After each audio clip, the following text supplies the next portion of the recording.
Здравейте! Казвам се Сребра Илчевска.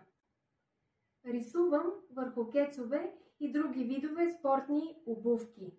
Това всъщност е моето хоби, което в последствие се превърна в начин за набавяне на допълнителни средства.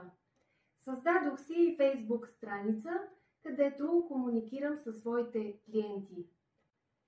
Живея и творя в зеленото сърце на Родопите и България, град Чепеларе.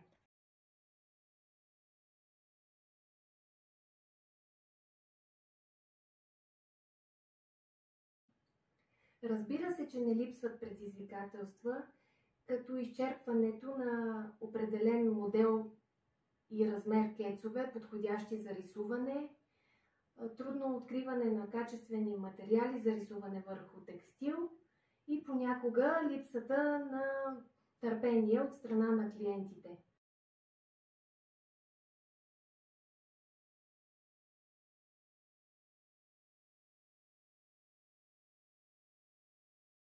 Целта това бе желанието ми по по-нестандартен начин да показвам своето художествено вдъхновение и да зарадвам по този начин хората. Винаги съм търсила възможности да показвам творческото си вдъхновение. Творчеството е неизменна част от моя живот. Още от малка рисувам и никога не съм спирала да правя това. Особено обичам да рисувам шевици, тъй като се вдъхновявам от българския фолклор и традиции, както и детски рисунки. За мен е вътрешно удовлетворение.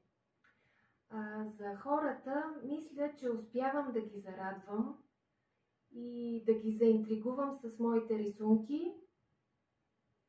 Както за по-младите бих казала, че рисувайки шевици, популяризирам по по-модерен начин красотата на българския фолклор, българската шевица.